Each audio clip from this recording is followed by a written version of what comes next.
ഇവിടെ ഒരു 1500 square feet ഉള്ള ഒരു ഫാമാണ് നമ്മളിവിടെ തൽക്കാലം ഇട്ടിരിക്കുന്നത്. നമ്മൾ ഹൈഡ്രോപോണിക്സിൽ ഒരു രീതിയിലുള്ള പെസ്റ്റിസൈഡ്സോ ഇൻസെക്ടിസൈഡ്സോ ഇല്ലാതെയാണ് നമ്മൾ ചെടികൾ വളർത്തിക്കൊണ്ടിരിക്കുന്നത്. നമ്മളൊരു കംപ്ലീറ്റ്ലി കവേർഡ് ആയിട്ടുള്ള ക്ലൈമറ്റ് കൺട്രോൾഡ് ആയിട്ടുള്ള പോളി ഹൗസിലാണ് ഇത് വളർത്തുന്നത്. അതുകൊണ്ട് ഇതിനകത്തോട്ട് ഒരു രീതിയിലുള്ള ഇൻസെക്ട്സും കയറത്തില്ല. അതുകൊണ്ട് എന്തുകൊണ്ട് ആൾക്കാർക്ക് കേരളത്തിൽ ക്വാളിറ്റിയുള്ള പെസ്റ്റിസൈഡ് ഫ്രീ ആയിട്ടുള്ള ഇൻസെക്ടിസൈഡ് ഫ്രീ ആയിട്ടുള്ള വെജിറ്റബിൾസ് കിട്ടുന്നില്ല? ഇവിടെ തന്നെ എന്തുകൊണ്ട് കൂടുതൽ വെജിറ്റബിൾസ് കൃഷി ചെയ്ത് ഇവിടെ തന്നെ കൊടുത്തുകൂടാ എന്നുള്ളൊരു തോട്ടിലൂടെയാണ് നമ്മൾ ഈ കമ്പനി തുടങ്ങാനുള്ള ആശയത്തിലോട്ട് എത്തിയത്. എൻ്റെ നമ്മൾ ചെയ്ത് നോക്കിയത് വെച്ച് നമ്മൾ കമ്പനിയായിട്ട് നമ്മൾ ചെയ്ത് തുടങ്ങിയപ്പോൾ പോലും നമ്മളെപ്പോഴും പ്രിഫർ ചെയ്യുന്നതെന്ന് വെച്ച് കഴിഞ്ഞാൽ ഒരു 1000 സ്ക്വയർ ഫീറ്റ് എങ്കിലും മിനിമം ചെയ്യണം എന്നുള്ളതാണ് നമ്മുടെ ഒരു മനസ്സിലായത്. കാരണം 1000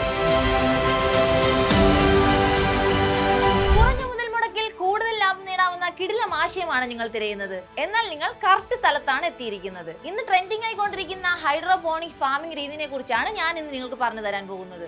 നിങ്ങൾ ആലോചിക്കുന്നുണ്ടാവും, എന്താണ് ഹൈഡ്രോപോണിക്സ്? മണ്ണിന്റെ സഹായമില്ലാതെ ജലത്തിന്റെ സഹായത്തിൽ വേരുകൾ തൂക്കി സസ്യങ്ങൾ വളർത്തുന്ന ഒരു പ്രക്രിയയാണ് ഹൈഡ്രോപോണിക്സ്. ഇനി ഹൈഡ്രോപോണിക്സ് കൃഷി രീതിയുടെ ഗുണങ്ങൾ എന്താണെന്ന് നമുക്ക് നോക്കാം. വേഗത്തിലുള്ള സസ്യ വളർച്ച, കുറഞ്ഞ ചിലവ്, ഉയർന്ന വിളവ്. വളരെ കുറച്ച് ജലം മാത്രമാണ് ആവശ്യമുള്ളത്. രാസവളങ്ങളോ കീടനാശിനികളോ ഉപയോഗിക്കാതെ പ്രകൃതിയോട് ഇണങ്ങിച്ചേർന്ന ഒരു കൃഷി രീതിയാണ് ഹൈഡ്രോപോണിക്സ്. നിങ്ങളും ഹൈഡ്രോപോണിക്സ് കൃഷി രീതി ഒരു ബിസിനസ് ആക്കി മാറ്റണമെന്ന് ആഗ്രഹിക്കുന്നുണ്ടെങ്കിൽ അതിന് നിങ്ങളെ ഫ്രീഡം ആപ്പ് സഹായിക്കും. ഹൈഡ്രോപോണിക്സ് കൃഷി രീതിയിലൂടെ വളരെ വലിയ ലാഭം കൊയ്ത ഞങ്ങളുടെ മെന്റർ തൻവീർ നിങ്ങൾക്ക് ഇതിനെക്കുറിച്ച് വിശദമായി പറഞ്ഞു തരും. നമുക്ക് വീഡിയോയിലേക്ക് കടക്കാം. ഹൈഡ്രോപോണിക്സ് എന്ന് പറഞ്ഞൊരു ബിസിനസ്സായിട്ട് ചെയ്യുമ്പോഴത്തേക്കും നമ്മളെപ്പോഴും നമ്മൾ ചെയ്ത് നോക്കിയത് വെച്ച് നമ്മൾ കമ്പനിയായിട്ട് നമ്മൾ ചെയ്ത് തുടങ്ങിയപ്പോൾ പോലും നമ്മളെപ്പോഴും പ്രിഫർ ചെയ്യുന്നതെന്ന് വെച്ച് കഴിഞ്ഞാൽ ഒരു 1000 സ്ക്വയർ ഫീറ്റ് എങ്കിലും മിനിമം ചെയ്യണം എന്നുള്ളതാണ് നമ്മുടെ ഒരു മനസ്സിലായത്. കാരണം 1000 സ്ക്വയർ ഫീറ്റ് താഴെ ചെയ്ത് കഴിഞ്ഞാൽ അതൊരു ബിസിനസ്സായിട്ട് ചെയ്യുമ്പോഴത്തേക്കും നമ്മൾ അതിൽ മുടക്കുന്ന പൈസ നമുക്ക് റിക്കവർ ചെയ്യാൻ കുറച്ച് സമയം കൂടുതലെടുക്കും. ഒരു 1000 സ്ക്വയർ ഫീറ്റിൽ മുകളിൽ എത്ര ചെയ്താലും നമുക്ക് ഒരു 1.5 വർഷം ടു 2 വർഷം ഒപ്റ്റിമലി നമുക്ക് ആ പൈസ, മുടക്കിയ പൈസ തിരിച്ച് കിട്ടാൻ, മാർക്കറ്റിൽ നിന്ന് തിരിച്ച് കിട്ടാൻ പറ്റും. അപ്പോൾ നമുക്കൊരു 1500 സ്ക്വയർ ഫീറ്റ് ഫാം ചെയ്യാൻ വേണ്ടി നമുക്കൊരു ഏറ്റവും ബെയർ മിനിമം ലെവലിൽ ചെയ്യാൻ വേണ്ടി ഒരു 7 lakhs rupees, റൗണ്ട് ഓഫ് ആയിട്ടൊരു 7 lakhs rupees നമുക്ക് എല്ലാം കൊണ്ട് പോളി ഹൗസ് ചെയ്തെടുക്കാനും പ്ലംബിംഗ് സിസ്റ്റംസ് ചെയ്യാനും നമുക്ക് ഒരുപാട് സാധനങ്ങൾ വേണം. നമുക്ക് ആദ്യം ലാൻഡ് വേണം. നമുക്ക് സ്വന്തമായിട്ട് ലാൻഡ് ഉണ്ടെങ്കിൽ ഏറ്റവും നല്ലത് സ്വന്തമായിട്ട് ലാൻഡ് ഉണ്ടെങ്കിൽ ചെയ്യുന്നതാണ്. ഇനിയിപ്പോൾ ലാൻഡ് ഇല്ല, ലാൻഡ് വാടകയ്ക്കോ പാട്ടത്തിനോ എടുത്ത് ചെയ്യാനാണെങ്കിൽ അതും കുഴപ്പമില്ലാത്ത പ്രശ്നങ്ങളാണ്. നമുക്ക് രണ്ടാമത് അവിടെ വേണ്ടത് ഇലക്ട്രിസിറ്റിയാണ്. നമുക്ക് അവിടെ ലാൻഡിൻ്റെ മുകളിൽ നമുക്ക് പ്ലെയിൻ ലാൻഡിൽ വാട്ടർ ലെവലിലുള്ള പ്ലെയിൻ ആയിട്ടുള്ള ലാൻഡ് ആയിരിക്കണം. ആ ലാൻഡിൽ നമ്മൾ ഒരു പോളി ഹൗസ് കൺസ്ട്രക്ട് ചെയ്യാൻ പറ്റണം. അപ്പോൾ നമ്മളവിടെ ഫസ്റ്റ് കൺസ്ട്രക്ട് ചെയ്യുന്ന ഒരു പോളി ഹൗസ് ആയിരിക്കും. അപ്പോൾ പോളി ഹൗസിനുള്ളൊരു ചിലവ് വരുന്നുണ്ട്. പിന്നെ അതിന് ശേഷം നമ്മൾ ആ ലാൻഡ് ഫുള്ളി ക്ലിയർ ചെയ്ത് പോളി ഹൗസ് കൺസ്ട്രക്ട് ചെയ്ത് അതിൻ്റെ ഷീറ്റ് വിട്ട് എല്ലാം കവർ ചെയ്തതിന് ശേഷം നമ്മൾ ആ ലാൻഡിലകത്ത് നമ്മൾ ടേബിൾസോ അല്ലെങ്കിൽ ഫ്രെയിംസോ എന്താണ് ചെയ്യാൻ ഉദ്ദേശിക്കുന്നതെന്ന് വെച്ച് കഴിഞ്ഞാൽ അതിൻ്റെ സ്ട്രക്ചേഴ്സ് അകത്ത് കൺസ്ട്രക്ട് ചെയ്ത് വെക്കുക. അതിനുശേഷം നമുക്ക് പൈപ്സോ ട്രഫ്സ് ആണോ ഡച്ച് ബക്കറ്റ് ആണോ എന്താണ് സാധനം അത് മേടിക്കാനും പിന്നെ ഇതെല്ലാം കണക്ട് ചെയ്യാനുള്ള നമുക്ക് റിസർവോയർ ടാങ്ക്സ് വേണം. നമുക്ക് വെള്ളമാണല്ലോ ഹൈഡ്രോപോണിക്സ് ഏറ്റവും ഇമ്പോർട്ടൻ്റ് ആയിട്ടുള്ള കാര്യം. അപ്പോൾ നമുക്ക് വെള്ളം ചെയ്യുന്നതിന് മുമ്പ് വെള്ളത്തിൻ്റെ ക്വാളിറ്റി നമ്മൾ ആ ഹൈഡ്രോപോണിക്സ് നമുക്ക് ആ ഫാമിൽ അവൈലബിൾ ആയിട്ടുള്ള വെള്ളം എങ്ങനെയാണ്, കിണറാണോ ബോർവെല്ലാണോ അതോ കോർപ്പറേഷൻ്റെ വെള്ളമാണോ, ആ വാട്ടറിൻ്റെ ക്വാളിറ്റി നമ്മളൊരു ലാബിൽ കൊടുത്ത് നമ്മൾ ചെയ്തപ്പോഴത്തേക്ക് നമ്മൾ അവിടെ നമ്മൾ കിണറിൽ നിന്നാണ് യൂസ് ചെയ്യുന്നത്. ആ വെള്ളം നമ്മൾ ലാബിൽ കൊടുത്ത് നമ്മൾ ടെസ്റ്റ് ചെയ്ത് നല്ല അത്യാവശ്യം ക്വാളിറ്റിയുള്ള വെള്ളമാണെന്ന് മനസ്സിലാക്കിയതിന് ശേഷമാണ് നമ്മൾ എവിടെ ചെയ്യുവാണെങ്കിലും നമ്മൾ ആ വാട്ടറിൻ്റെ ഒരു ക്വാളിറ്റി ടെസ്റ്റ് ചെയ്യുക എന്നുള്ളതാണ്. സുലഭമായി വെള്ളം വേണം. കാരണം വെള്ളമാണ് നമുക്ക് ആവശ്യമുള്ള, ഒരുപാട് യൂട്ടിലൈസ് ചെയ്യുന്നില്ലെങ്കിൽ പോലും നല്ല ക്വാളിറ്റിയുള്ള വെള്ളം വേണം. ഹൈഡ്രോപോണിക്സ് ഫാമിംഗിലെ മൂലധനവും സർക്കാർ പദ്ധതിയും എന്നൊരു ചെറിയ ഭാഗത്തിലൂടെയാണ് നമ്മളിപ്പോൾ കടന്നുപോയത്. ആവശ്യമായ മൂലധനം എവിടെ, ഏതെല്ലാം വിധത്തിലാണ് നമ്മൾ ഉപയോഗിക്കേണ്ടതെന്ന് നമ്മൾ പഠിക്കേണ്ടിയിരിക്കുന്നു. അതുകൊണ്ട് തന്നെ ഈ മേഖലയിൽ വളരെയേറെ എക്സ്പീരിയൻസ് ഉള്ള ഒരാളുടെ സഹായം നമുക്ക് ആവശ്യമുണ്ട്. അവിടെയാണ് ഫ്രീഡം ആപ്പ് നിങ്ങളെ സഹായിക്കുന്നത്. ഹൈഡ്രോപോണിക് കൃഷി രീതിയെ കുറിച്ചുള്ള A to Z കാര്യങ്ങൾ അടങ്ങിയ കോഴ്സ് വീഡിയോ ഫ്രീഡം ആപ്പിൽ അവൈലബിൾ ആണ്. ഇതുവരെ ഫ്രീഡം ആപ്പ് ഡൗൺലോഡ് ചെയ്യാത്തവർ ഇപ്പോൾ തന്നെ പ്ലേ സ്റ്റോറിലോ ആപ്പ് സ്റ്റോറിലോ പോയി ഫ്രീഡം ആപ്പ് ഡൗൺലോഡ് ചെയ്യൂ. നമുക്ക് വീഡിയോയുടെ ബാക്കി ഭാഗത്തിലേക്ക് കടക്കാം.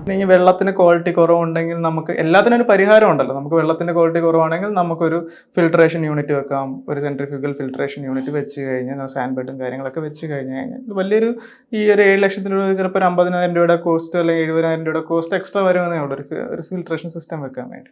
പിന്നെ അതൊരു വെള്ളത്തിന്റെ റിസർവോയർ ടാങ്കിൽ ചെല്ലണം. അതിന് വേണ്ടിയുള്ള ഒരു 1500 സ്ക്വയർ ഫീറ്റ് ഫാം ചെയ്യാനാണെങ്കിൽ നമുക്കൊരു 2500 ലിറ്റർ വാട്ടർ കപ്പാസിറ്റി ഉള്ള റിസർവോയർ വേണമായിരിക്കും. പിന്നീട് അതിലോട്ടുള്ള ന്യൂട്രിയൻസ് മിക്സ് ചെയ്തിട്ട് ചെല്ലാനുള്ള ഇൻഡിവിജ്വൽ ടാങ്ക്സ്, ഒരെണ്ണമാണ് യൂസ് ചെയ്യുന്നതെങ്കിൽ ഒരെണ്ണം, അല്ലെങ്കിൽ മൾട്ടിപ്പിൾ യൂണിറ്റ്സ് ആയിട്ടാണ് ചെയ്യുന്നതെങ്കിൽ മൾട്ടിപ്പിൾ ടാങ്ക് സിസ്റ്റംസ് വേണ്ടി വരും. അതിനെല്ലാം പമ്പ്സ് വേണ്ടി വരും. ചെറിയ യൂണിറ്റ്സ് ആണെങ്കിൽ ചെറിയ ടേബിൾസ് ആണ് ചെയ്തെങ്കിൽ ചെറിയ പമ്പ്സ് മതിയാവും. അല്ലെങ്കിൽ ഫാമിൽ മൊത്തത്തോടെ ചെയ്യാനാണെങ്കിൽ ഒരു HP 1.5 HP പമ്പൊക്കെ നമുക്ക് അതിൻ്റെ ഒരു സിസ്റ്റത്തിൻ്റെ റിക്വയർമെൻറ്റ് അനുസരിച്ചാണ് ഇതെല്ലാം ചെയ്യുന്നത്. പിന്നെ നമുക്ക് വേണ്ടി വരുന്നതെന്ന് വെച്ച് കഴിഞ്ഞാൽ ഇതിനുള്ള ആക്സസറീസ് ഒക്കെയാണ്. നെറ്റ് പോട്ട്സ് വാങ്ങിക്കണം, നമുക്ക് കപ്സ് വാങ്ങിക്കണം, അതിനുള്ള കൊക്കോ പീറ്റ് വാങ്ങിക്കണം, സീഡ്സ് വാങ്ങണം. ഇതെല്ലാം ചെറിയ കാര്യങ്ങളാണ്, പക്ഷേ എല്ലാം ഇതിനകത്ത് ഇൻക്ലൂഡഡ് ആണ്. ഒരു 7 lakhs ഇതെല്ലാം കവർ ചെയ്ത് 7.5 lakhs ഫിൽട്രേഷൻ യൂണിറ്റ് ഉൾപ്പെടെ നമുക്ക് സെറ്റ് ചെയ്തെടുക്കാൻ പറ്റും. പിന്നെ നമുക്ക് അവിടെ ചൂട്, ഈ പറയുന്ന സ്ഥലത്ത് ചൂട് കൂടുതലാണെങ്കിൽ നമുക്കൊരു മിസ്റ്റിംഗ് ഫോഗർ സിസ്റ്റം വെക്കാം. ഫോഗർ സിസ്റ്റം വേണമെങ്കിൽ അതിന് വേണ്ടി ഒരു സെപ്പറേറ്റ് ടാങ്ക് വെക്കണം. ഒരു മോട്ടറും പമ്പും ഉണ്ടാവും. അതിൽ സ്പ്രിംഗ്ലർ സിസ്റ്റംസ് എല്ലാം വെച്ച് ആ ഒരു ഏരിയയിലെ ചൂടൊന്ന് തണുപ്പിക്കാൻ വേണ്ടി ഒരു ഫോഗർ സിസ്റ്റം വെക്കാം.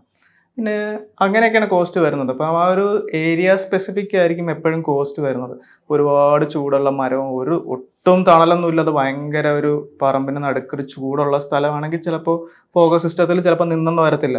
അപ്പോൾ നമ്മൾ അടുത്ത ഫാൻസ് വെക്കേണ്ടി വരും. ഫാൻസ് വെച്ച് സർക്കുലേറ്റ് ചെയ്ത് എക്സോസ് ഫാൻസ് വെക്കേണ്ടി വരും. അങ്ങനത്തെ കാര്യങ്ങളാണ് വരുന്നത്. അപ്പോൾ നമുക്ക് എപ്പോഴും ചെയ്തെന്ന് ഒരു കോസ്റ്റ് വരുമ്പോഴത്തേക്ക് ഒരു 6 മുതൽ 7.5 ലക്ഷം രൂപയ്ക്ക് നമുക്കൊരു 1500 സ്ക്വയർ ഫീറ്റ് ചെയ്യാം.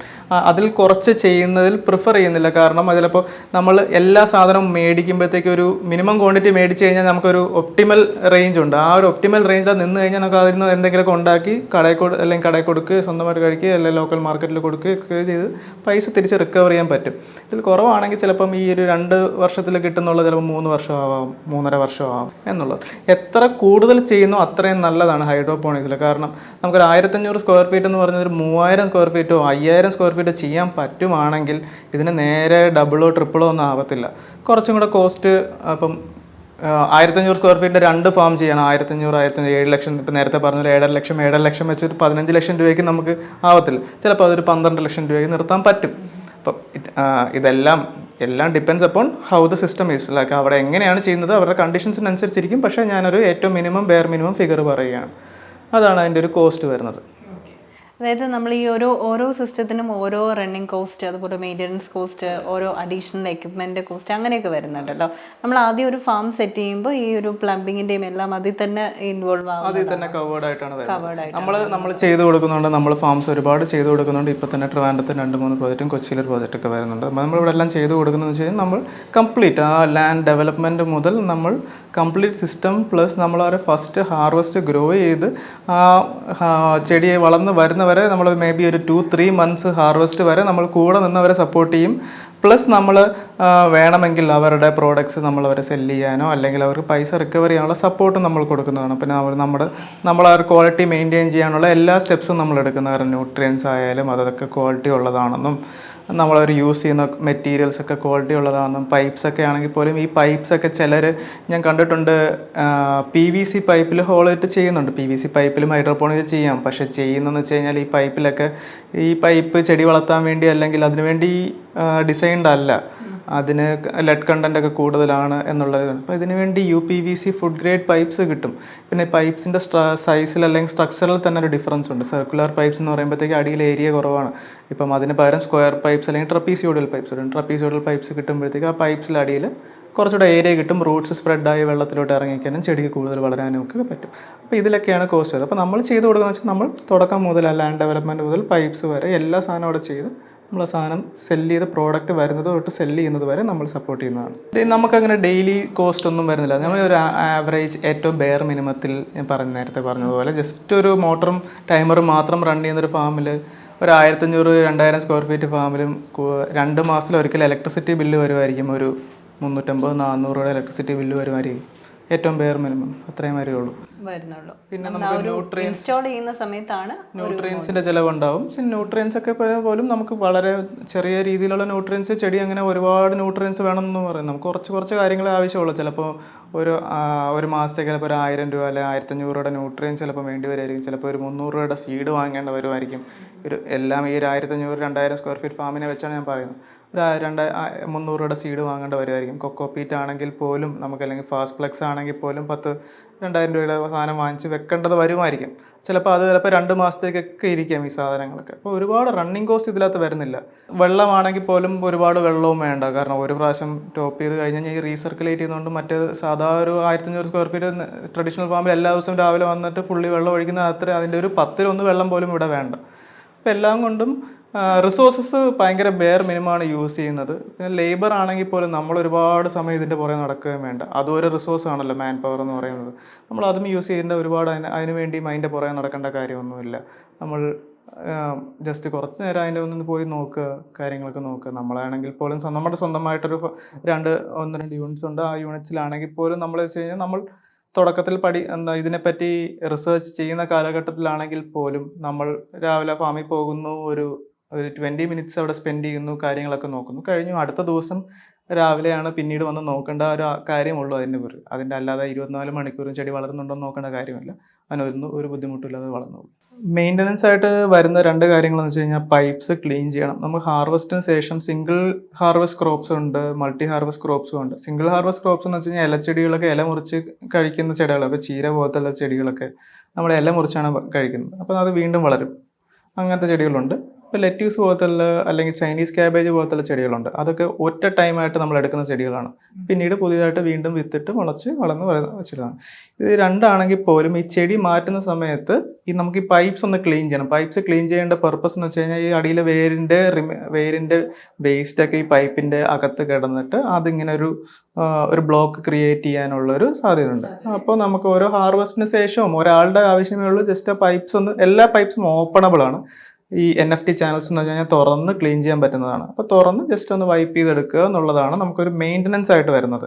ബാക്കിയെല്ലാം ബ്ലോക്സും കാര്യങ്ങളൊന്നുമില്ല. ഇപ്പം പമ്പ്സ് ആണെങ്കിൽ എല്ലാ കാര്യങ്ങളും നിൽക്കും. നമുക്ക് അതിനുവേണ്ടി ഇപ്പം എല്ലാ മാസവും ഒരു ദിവസം മാറ്റി വെക്കുക മെയിൻ്റനൻസ് എന്നുള്ളതാണ്. ഒരാളെ നിർത്തിക്കഴിഞ്ഞാൽ പോലും ഒരു 1000 രൂപ എടുത്ത് ഒരാളെ നിർത്തിക്കഴിഞ്ഞാൽ ഒരു വർഷം ഒരു 10,000 രൂപയുടെ ചിലവേ അതിനുവേണ്ടി മെയിൻ്റനൻസ് ആയിട്ട് വരുന്നുള്ളൂ. ജസ്റ്റ് മുറ്റമൊക്കെ അടിച്ച് അതൊന്ന് ക്ലീൻ ചെയ്ത് വെക്കാനും ഇലകളൊക്കെ ക്ലീൻ ചെയ്യാനും പൈപ്പ്സ് ഒക്കെ ക്ലീൻ ചെയ്യാനും ഒരാളുടെ ആവശ്യമേ വരുന്നു. 10-15,000 രൂപയിൽ. അതിപ്പോൾ നമുക്ക് എന്തായാലും ഒരു കൊമേഴ്ഷ്യൽ സ്കെയിലിൽ ഒരു ഫാം ഇടുമ്പോൾ ഒരു സ്റ്റാഫ് ഉണ്ടാവുമായിരിക്കും. ആ ഒരു സ്റ്റാഫ് ഉണ്ടെങ്കിൽ ആ സ്റ്റാഫിന് ഇതെല്ലാം ചെയ്യാൻ പറ്റും. എല്ലാം ഒരു 1500, 2000, 3000 സ്ക്വയർ ഫീറ്റ് ഉണ്ടെങ്കിൽ പോലും ആ സ്റ്റാഫിന് എല്ലാം ഇഷ്ടംപോലെ സമയം സ്പെയർ ടൈമും ഉണ്ടാവും. ഇത് ചെയ്യാനും ചെയ്ത് തീർക്കാനും പറ്റും. അതാണ് ഹൈഡ്രോപോണിക്സിൻ്റെ ഒരു അഡ്വാൻറ്റേജ്. ഒരുപാട് ബുദ്ധിമുട്ട് അതിലത്ത് വരുന്നില്ല. നമ്മൾ സ്വന്തം ആയിട്ട് ഫണ്ട് റേസ് ചെയ്തിട്ടാണ്, ഞാനും എൻ്റെ പാർട്ട്ണറോടെ ഫണ്ട് റേസ് ചെയ്തിട്ടാണ് ഈ കമ്പനി തുടങ്ങിയത്. നമ്മൾ ഒരുപാട് സ്കീംസൊക്കെ കാര്യങ്ങളുണ്ട്. നമുക്ക് ഗവൺമെൻറ് സബ്സിഡീസ് ഉണ്ട്. ഇപ്പം റെയിൻ ഷെൽട്ടർ ചെയ്യുന്നതിന് 50,000 രൂപ വരെയൊക്കെ സബ്സിഡി ഗവൺമെൻറ്റിൽ നിന്ന് കിട്ടും. പക്ഷേ കുറച്ച് സമയം എടുക്കും. നമ്മൾ ആദ്യം അത് ഇൻവെസ്റ്റ് ചെയ്യണം. പക്ഷേ കുറച്ച് നാൾക്ക് ശേഷം ഒരു 1500-2000 സ്ക്വയർ ഫീറ്റ് ചെയ്ത് കഴിഞ്ഞിട്ട് ഒരു 100 സ്ക്വയർ ഫീറ്റിന് up and above 100 square feet എത്ര ചെയ്താലും ഒരു 50,000 രൂപ വരെ മാക്സിമം ഗവൺമെൻറ്റിന് സബ്സിഡി കിട്ടും ഫോർ റെയിൻ ഷെൽട്ടർ. പോളി ഹൗസിന് കിട്ടത്തില്ല, റെയിൻ ഷെൽട്ടറിന് കിട്ടും. റെയിൻ ഷെൽട്ടറും പോളി ഹൗസും എന്ന് പറഞ്ഞ ഡിഫറൻസ് എന്ന് വെച്ച് കഴിഞ്ഞാൽ ജസ്റ്റ് പോളി ഹൗസിൽ സൈഡിലും കൂടെ ഷീറ്റ്സ് കവർ ചെയ്യുന്നുണ്ട്. ഇപ്പം മുകളിലിടുന്ന ഒരു പോളി എത്തിലീൻ ഷീറ്റാണ്, ഒരു 5 to 7 layers ഷീറ്റാണ് കിട്ടുന്നത്. ആ ഷീറ്റും കൂടെ സൈഡിൽ ഇന്ത്യൻ ക്ലൈമറ്റിൽ അതുകൊണ്ട് ഇട്ട് കഴിഞ്ഞാൽ ഭയങ്കര ചൂടാവും. അപ്പോൾ നമുക്ക് സൈഡിൽ ഇൻസെക്ട് നെറ്റ്സ് എന്ന് പറഞ്ഞാൽ ഹൈ ഗ്രേഡ് ഇൻസെക്ട് നെറ്റ്സ് ആണ് ഇടുന്നത്. അപ്പോൾ അത് റെയിൻ ഷെൽട്ടറാണ്. അപ്പോൾ റെയിൻ ഷെൽട്ടറിൽ നമുക്ക് സബ്സിഡിക്ക് എലിജിബിൾ ആണ്, up to 50,000 rupees. പിന്നെ നമുക്ക് ഒരു ഇൻഡിവിജ്വലിൻ്റെ പേരിൽ കൃഷിക്കായിട്ട് 50,000 രൂപ വരെ ലോൺ കിട്ടാം ഒരാളുടെ പേരിൽ. അത് ഒരു കമ്പനിയല്ല, ഒരാളുടെ പേരിലാണ് കിട്ടുന്നത്. ഇപ്പോൾ എനിക്കാണെങ്കിൽ ഒരു ലോൺ കിട്ടണമെങ്കിൽ എനിക്ക് 50,000 രൂപ വരെ മാക്സിമം ഗവൺമെൻറ് ലോണായിട്ട് തരും, ചെറിയ ഇൻട്രസ്റ്റ് റേറ്റിൽ. കിസാൻ ക്രെഡിറ്റ് കാർഡ് എന്ന് പറഞ്ഞ ഒരുപാട് സ്കീമുകളുണ്ട്. ഇതൊക്കെയാണ് അതിലത്ത് മെയിൻലി കിട്ടാനായിട്ട് ഉള്ള 1-2 സ്കീമുകൾ. പിന്നെ നമ്മൾ മാക്സിമം നമ്മുടെ സ്വന്തം സ്ഥലം കാര്യങ്ങൾ നമ്മൾ കുറച്ച് സ്വന്തമായിട്ട് ഇൻവെസ്റ്റ് ചെയ്ത് ചെയ്യുകയാണ് ഏറ്റവും നല്ലത്. നമുക്ക് ഒരുപാട് ചെറുതായിട്ട് സ്റ്റാർട്ട് ചെയ്യുക, അതിൻ്റെ ഒരു പ്രോഫിറ്റ് നോക്കുക, പിന്നീട് കൂടുതലായിട്ട് അതിൽ ഇൻവെസ്റ്റ് ചെയ്യുക എന്നുള്ളതാണ് ഏറ്റവും നല്ലത്. നമ്മളങ്ങനെ ഒരു കോസ്റ്റ് എസ്റ്റിമേറ്റ് ചെയ്യാറുണ്ട് എപ്പോഴും. കാരണം നമ്മളിപ്പോൾ ക്ലയൻസിനാണെങ്കിൽ പോലും നമ്മുടെ സ്വന്തം ഫാംസിലാണെങ്കിൽ പോലും നമുക്ക് ഒരു റെസ്പോൺസിബിലിറ്റിയാണ്. കാരണം അവർ ഇത്രയും പൈസ നമ്മുടെ കമ്പനി അവർക്ക് വേണ്ടിയാണ്, നമ്മൾ അപ്ടൗൺ ഫാർംസ് നമ്മളാണ് ചെയ്ത് കൊടുക്കുന്നത്.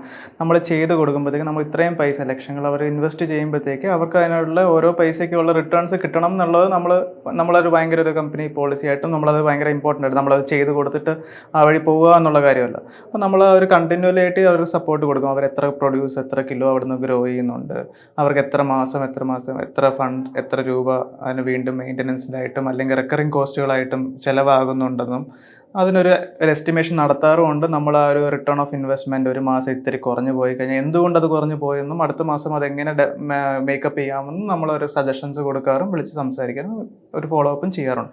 നമ്മുടെ ഫാംസിലാണെങ്കിൽ പോലും നമ്മളത് ചെയ്യാറുണ്ട്. നമ്മൾ ലോഗ് കീപ്പ് ചെയ്യാറുണ്ട്.